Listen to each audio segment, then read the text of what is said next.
Hey y'all! Pokemon Crystal using only one Spinnerack hurt my soul, so now let's do something vindictive. This week, I'm going to try to beat Pokemon Crystal using only one Miltank. As usual, the rules are I can only use Miltank in battle, and I can't use any items in battle. By the way, if you like this kind of content and want to see more, be sure to subscribe and check out more of these videos on my channel. Miltank is notorious for being the Brock's Onix of Generation 2. As kids, we all had beef with Whitney's Miltank, since she plowed through entire teams with Rollout. Well, it makes sense when you look at the stats. 80 attack is great, 100 speed is fantastic, and the bulk's really nice. The special attack's pretty bad, but we won't really need it anyways. But Miltank's move pool is so great that it's actually an option. All in all, I'm excited to see what this beefy babe can do. Off at Professor Elm's lab, I used the Universal Pokemon Randomizer to replace Totodile with Miltank so that our rival will pick Chikorita. I figure Meganium will be the hardest for Miltank to take down since, it's bulky and it can boost the team's defense with Reflect. Most people think Whitney's Miltank is the devil, so I nickname ours Moosifer. Miltank starts off with only Tackle and Growl, but that's more than enough to teat slap the rival's Chikorita.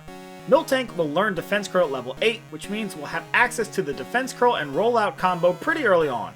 Some of you might not like that, but after what I went through with Spinnerack, you'll forgive me if I take the low road on this one, pal. Back at Professor Elm's lab, I help the police by telling him that our rival's name is Bubs. We're doing our Civic Moody here. Sorry everyone, I'm gonna milk these puns for all they're worth. Heading off to the gym in Violet City, I take on the Flying type gym leader Faulkner. We're at a nice and low level, which is different for a change. Our HP and defense are so nice that Faulkner's feathered freaks hardly faze us. After the time I had last week with Spinnerack, I'm happy to use a Pokemon that can actually take a dang hit. And I don't want to seem too optimistic, but I'm expecting Miltank to finish at a lower level than most of the other Crystal challenges, like cream that rises to the top. For once, I'm confident that we can beat the rival again before taking on the gym leader Bugsy. Still, this battle required a couple of resets. Why, you ask? Well, for now the only move we have that can hit Ghost is Mud Slap, and that's only 20 base power. So, Bubs' Ghastly gets plenty of opportunities to put us to sleep with Hypnosis. Zubat, though, gets Raffle Stomped, and Bayleaf can actually be a problem. Reflect lets it survive several stomps, which gives it more chances to critical hit with Razor Leaf. Still, we managed to win, and this one was not too bad, especially when you consider that we're actually under-leveled, which again, is kinda nuts. Moving on. After beating Bubs, I herd Miltank on over to the Azalea Town gym to take on Bugsy. The sadistic part of me wishes I had Rollout already, so I could sweep his entire team with Dairy Decimation. But we can't get the TM until we reach Goldenrod City. Oh well. For now, Miltank stomps the barnyard, and there's not much Bugsy can do to stop me. And with the Hive Badge in hand, we're headed off to greener pastures. Next up is the Goldenrod City gym and the infamous Whitney battle with her Miltank. Her Clefairy goes down without much trouble, and then it's time for our Miltanks to go lactose to toes. I decided to not use Rollout because I wanted to prove that we are the superior cowgirl. We use Mud Slap to lower her accuracy to help break her chain of rollouts, Defense Curl boosts our bovine bulk, and then we stomp the barnyard once again. But Whitney activates her trap card by going for Milk Drink just as we're about to knock her out. But in Moo time, we persevere. We defeat Whitney's Miltank, and by drinking the milk of our fallen foes, Moosifer absorbs their powers and learns Milk Drink itself. Like a devil. Off in Ecruteak City, I head to the Burnt Tower where I take on the rival Bubs once again. This time though, it's actually a little tougher. As always, Haunter's Curse really mashes my marbles, and Magnemite has Supersonic and Sonic Boom. Headbutt flinches help prevent taking Razor Leaf critical hits from the Bayleaf, but overall still very frustrating.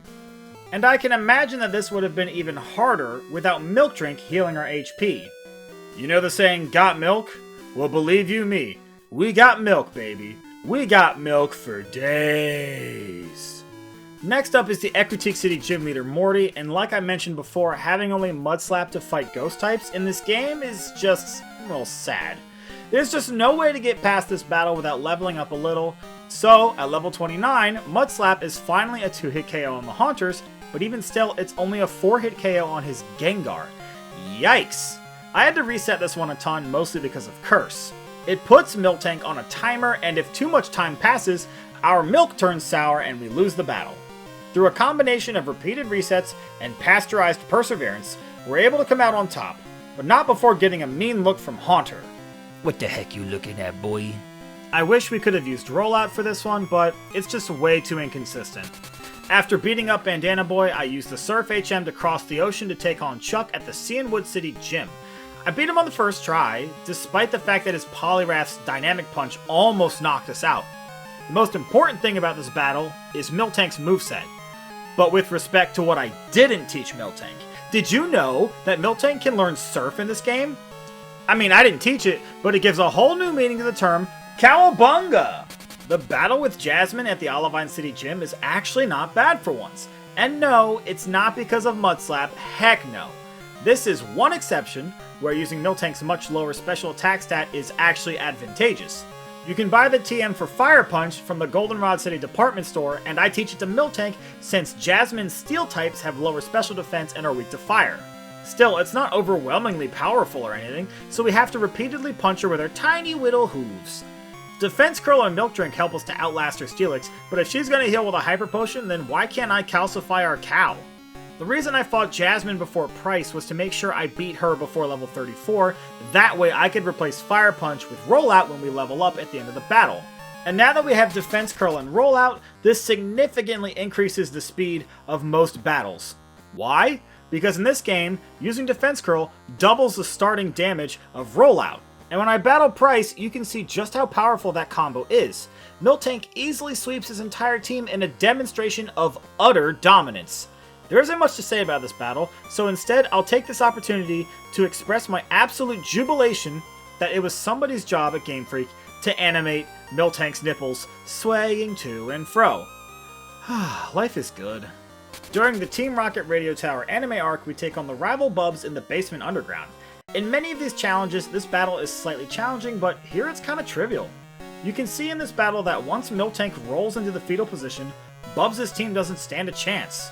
Now, I'll pull back the curtain on some behind the scenes for y'all. This wasn't the only attempt at this battle. Shh. That's right, Rollout is only 90% accurate, and when it misses, bad things can still happen. I'm just not going to show and tell you every battle where that happens because I don't think anybody really wants to know. Now for the last Johto gym leader, the Dragon Leader Claire. Her Dragonairs are programmed to spam Thunder Wave, so I give Miltank a Paralyzed Cure Berry to help, but even so I have to reset this battle a handful of times before we get the victory. Funny how I just mentioned that I wasn't going to go out of my way to show battles where Rollout misses, but it happens during our winning attempt anyways. Wow, what a coincidence! Oh my god, that even hurt me to say. At level 43, Miltank learned Body Slam, which is a very strong normal move with a 30% chance to paralyze. It's helpful in a tight spot. Plus, we can always guzzle some milk if our health gets low, like that episode of the anime where Meowth drinks Moo Moo milk directly from the source. You know what, don't Google that. Before the Elite Four, we traverse Victory Road to take on the rival Bubs one last time. In the cave, I picked up the TM for Earthquake, which is not only a great move in general, but is really good coverage for Steel and Ghost types. The latter is not weak to ground, but Ghosts are immune to normal moves, and hey, we're Cow. I also have the TM for Shadow Ball, a strong Ghost move in this game, and Ghost moves are physical in Crystal, meaning that Miltank finally has some great physical coverage.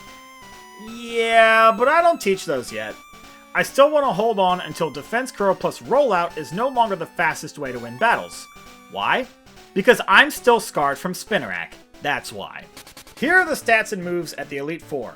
Hey, look at that! Level 47! That's so low compared to what I usually have to work with. It's like the god Arceus has finally sent me a decent Pokemon. I call it Bovine Intervention. Up first is the Elite Four Will, and remember when I said I wanted to see just how far Defense Curl and Rollout would take us? I was worried I might be missing out by not using Earthquake and Shadow Ball. You know how the saying goes, the grass always looks greener on the other side. But would you look at our Dairy Damsel? Miltank just keeps rolling, what? Rollout even one-hit KOs the Slowbro, the bulkiest Pokemon on his team.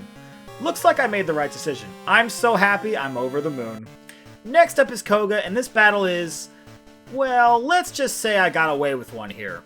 Koga's Pokemon are all cheapy cheapskates that like to spam evasion moves, and rollout is already only 90% accurate to start, so without evasion boost, the probability of hitting 5 consecutive rollouts is only 59%, and I don't feel like doing more math to factor evasion boost into that calculation. Oh my god, these puns! Suffice it to say, it's not good. But what's crazy is that we did not miss a single rollout. And what's even crazier is that this was the very first attempt. Fortress breaks our rollout chain with Protect, and then goes for Explosion, but thankfully, Defense Curl raises our defense enough that we're not really worried about the Bug Ball's explosion. Had we lost, I would have considered replacing Defense Curl and Rollout, but hey, what can I say? If it ain't broke, don't fix it. Next up is Bruno, and I was kind of worried going into this one, because I know the Hitmontop using Dig or Detect will make it difficult for us to start a rollout chain, and the rest of his fighting type Pokemon can hit us pretty hard with super effective fighting attacks. So once again, I was weighing the pros and cons of the immediate damage output of Body Slam and Earthquake versus the long in the tooth Defense Curl and Rollout combo. Full transparency here, I tried this a couple times where I did replace Defense Curl with Earthquake, and how did it go, you ask? Cross Chop. That's how it went. Yeah, I needed a boosted rollout to take out the Machamp in a single hit, and I just can't do the same thing with Body Slam and Earthquake. Look, I know some people don't like the defense roll combo, and despite the fact that it sounds like a lunch special at a sushi restaurant, I think that these people are missing the point. Defense roll is a combo that only a certain number of Pokemon in this game get, and if that's their best option, I'd like to show it off. Next up is the Dark-type Elite Four member Karen, and this is one of the few battles where Miltank actually needs a held item. Since I'm using Defense Roll, the interruptions are our biggest enemy. Sand Attack from Umbreon, well, I can't do anything about it besides pray, but we can shrug off Confusion once with a Bitter Berry. Full transparency, I had to reset this one for a little while before we got the good accuracy luck to keep a rollout chain going, despite being hit with a Sand Attack. And once again, why not Earthquake? Well, I need to OHKO the Vileplume so it doesn't paralyze Miltank with Stun Spore. That's basically it. Plus, there's the fact that at this point, I might as well hold on to the Rock-type combo for the Champions team of Flying-type Pokemon. You know, that old chestnut. Still, I'm pretty impressed with the fact that we've made it this far in the Elite Four at only level 50. Last up is the Champion battle with Lance, and I'm feeling pretty confident going into this one. Still, I take precautions by giving Miltank the Quick Claw to hold. We should outspeed everything besides, maybe the Aerodactyl, but missing Rollout gives his Dragonites a chance to paralyze us with Thunder Wave, and Quick Claw gives us a 10% chance to outspeed despite paralysis. Although, it turns out that that whole switcheroo was completely pointless, since we managed to hit every single Rollout consecutively on the first try. That's only a 43% chance to occur, and we got it on the first try. Cowabunga indeed. If you do hit all the rollouts, the timing of this one works out perfectly. The first 5 rollouts take out the Gyarados, the 2 weaker Dragonites, and the Aerodactyl. You start the next rollout chain when the Charizard comes out, but since he's double weak to rock, goes down in one hit. So basically, the Gyarados and the last Dragonite are the only 2 Pokemon that get to attack, and they only get to attack 3 times at most, on basically a heads or tails coin flip. Them's is darn tootin' good odds in my book, cowgirl. And with Lance defeated, we have become the champion of the Pokemon League.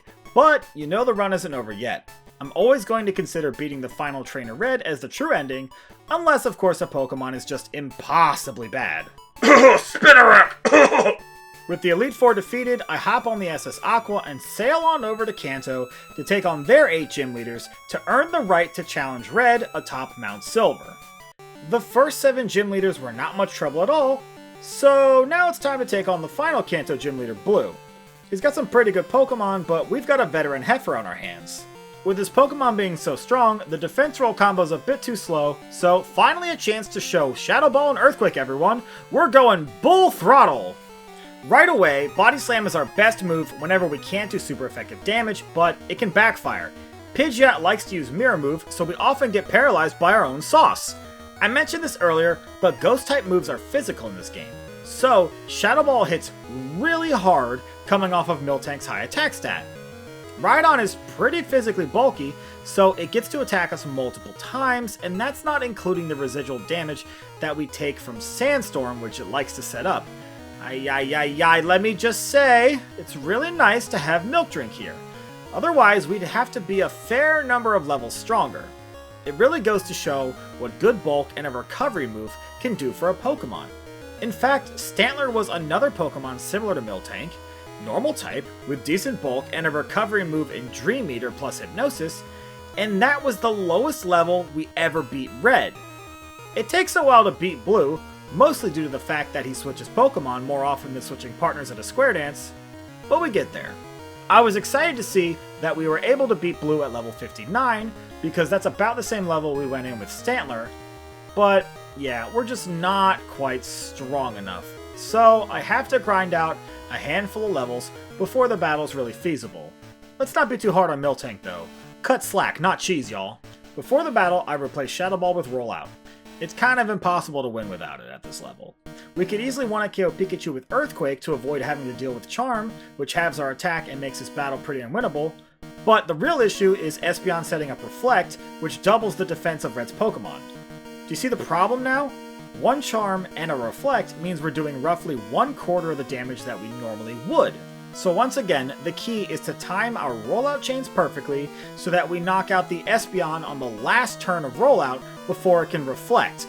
I mean, technically that also means we're praying for Pikachu to not paralyze with Thunder or hit us with a Charm, but you know, details, minor details, people. We want to knock out the Snorlax with Body Slam and not rollout. That way, we can Milk Drink off the damage that it does with its Body Slam. Then we get to the Venusaur. And the strategy here is we want to get it low enough with Body Slam that 2 rollouts will take it out. Then, when the Charizard comes out, the 3rd rollout will 1-hit KO it, I mean, obviously. But at that point, we'll have a 4-turn rollout chain, which is the minimum number required to 1-hit KO the Blastoise, despite it being 9 levels higher. It looks simple, but trust me, it did take a while to figure out this timing. And with that, the challenge is over. Miltank was such a fun Pokemon to use, and a lot stronger than most of the Pokemon that we normally use for these challenges. Good job, my Cow Queen, and while the stakes weren't high, it was still well done. Well, as always, I want to thank you for being to the end of this video. These videos are a lot of fun, but also a lot of work, so I really do appreciate it. There's a playlist on my channel where you can find the rest of my Pokemon Challenge videos if you want to check those out as well. And if you like this kind of content and want to see more, be sure to subscribe and enable notifications so you'll know right away the next time one of these episodes is uploaded. And let me know in the comments what other Pokemon you want to see, and I'll probably do it. Next week, I'm going to try to beat Pokemon Red using only one Mankey. Anyways, until next time, bye!